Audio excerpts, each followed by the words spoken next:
As we draw near to God, acknowledging His presence every day, we will able to see Jesus revealed in our lives. Katulad po nung sinabi doon sa song, di ba?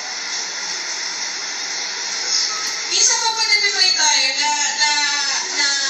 papansin ko, di ba sabi, minsan sinasabi sa prayer, open my eyes, Lord, so that I can see. Open my ears, Lord, so that I can hear.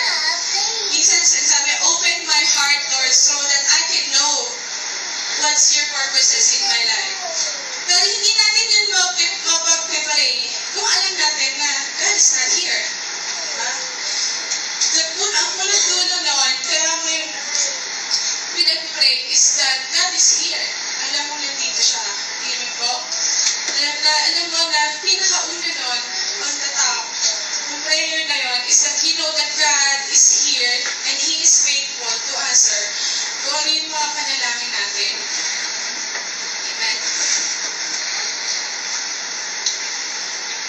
Dito po sa Psalm 37:4,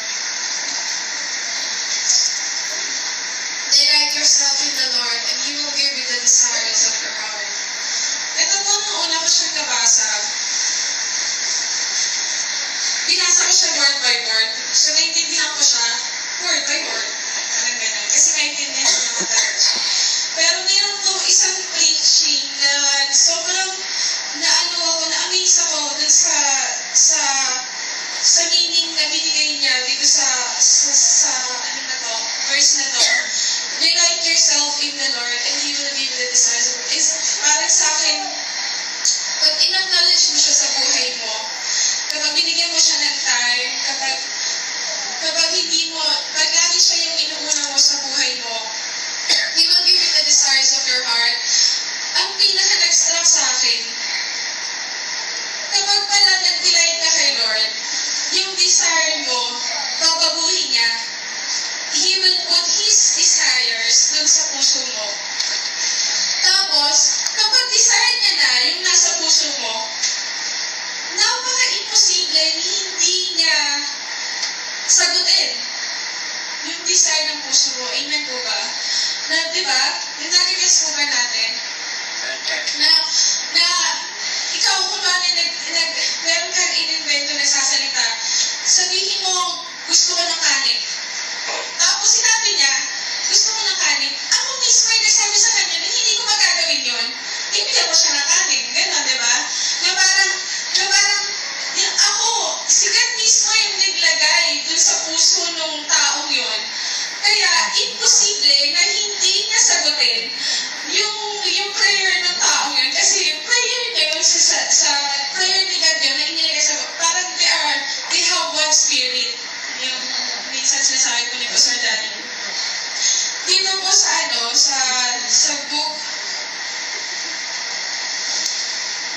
book of Job po. Dati, tinatanong ko, kasi alam mo natin yung story ni Job, di ba? Yung pinahirapan siya. Naisip ko, Lord, bakit siya? Parang tinanong ko, bakit sa dinami-dami ng tao, bakit siya? Sabi mo, di ba, ano siya, sobrang buti niyang tao, parang pleasing siya sa eyes mo. Bakit? Bakit si Job pa yung napili umigyan ng ano? Tapos parang feeling ko, perfect na nga siya sa paningin mo, kasi nga, ano na siya pero talagang totoo yun na wala tayong perfect na tao. Sigat lang tayo ang perfect. Tapos one time, nag-share si Pastor Danny, binigay niya yung sagot. Nilagay ni God sa kanya kung ano yung sagot. Bakit nga ba si Job yung napili ni God, nabigyan ng ganong sitwasyon sa buhay. Dun po sa Job 1:5, when a period of feasting had run its course, Job would send and have them purified. Early in the morning, he would sacrifice a burnt offering for each of them, thinking, perhaps my children have sinned and cursed God in their hearts.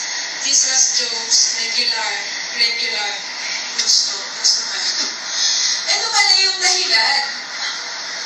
Mayroong alinlangan si Job sa puso niya na kung bakit kailangan niya pagdaanan yung ganon.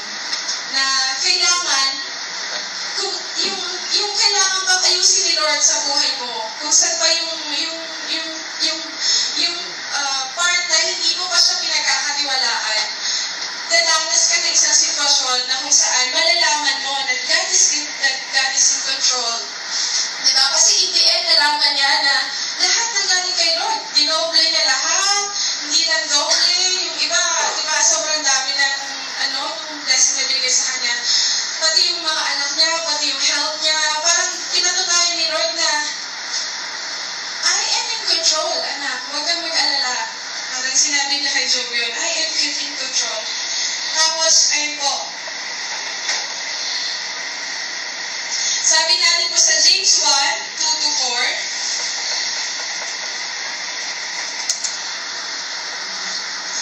consider it pure joy, my brothers, whenever you face trials of many kinds, because you know that the testing of your faith develops perseverance. Perseverance must finish its work so that you may be matured and complete, not lacking anything. So, amen po. Parang kasama siya sa purifying process natin na habang nandito tayo sa mundo. Kasi ito yung training, preparation, bago tayo pumunta sa langit. Pero, syempre, kahit wala pa tayo sa langit, pwede natin maranasan yung successful na pagiging Kristiyano. Amen po ba? Kahit nandito pa lang tayo sa mundo, kahit dumaan tayo ng mga pagsubok sa buhay, kaya natin malampasan at maranasan natin yung buhay na nag-worship ka lang kay Lord. Peaceful ka. Wala kang inaalala. Kaya natin maranasan yun kahit nandito pa tayo sa earth. Amen po ba? Meron po isang napanood ako yung The Jungle Book. Napanood niyo po ba yun? Meron po nakanood doon. Meron po doon may isang instance na sabi nung nanay niya, yun palaki sa kanyang pastor, sabi, anak, kahit na saan ka pumunta, huwag mo kakalimutan na ako yung nanay mo. Yun, ang sabi niya. So parang, nag-start sa puso ko, parang sabi ko, oo nga, wala tayo sa heaven. Hindi natin kasama yung father natin. Pero, huwag natin kakalimutan na siya yung tatay natin. Diba? Na siya yung naglikha sa atin. We are created by His image. Alam mo yun? Tapos, in the end po meron sa mga kalagitnaan po pala. Sabi naman po malapit na siya dun sa world ng mga tao kasi nga lumaki siya sa Dubai. Pupuntahan niya na po yung world ng mga tao. Tapos, pinag-usap siya nung kaibigan niya. Sabi nung bear sa kanya, hindi ko rin po makakalimutan. Sabi nung bear sa kanya, hindi mo kailangan na pumunta dyan sa place na yan para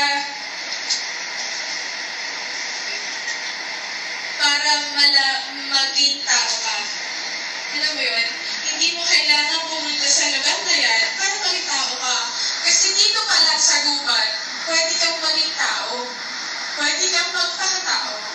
Diba? Na parang sa akin parang nire-remind tayo nila ako personally na dito pa lang sa earth, hindi mo parang although mapupunta tayo doon sa langit, dito pa lang pwede mo na maranasan yung pagiging child of God.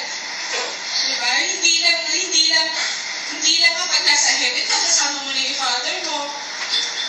Pero dito pa lang sa mundo, pwede kang mabuhay na you are a child of God and natatamasa mo kung ano yung meron ng Father mo.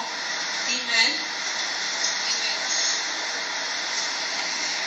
Sa 2 Kings 6:17 po,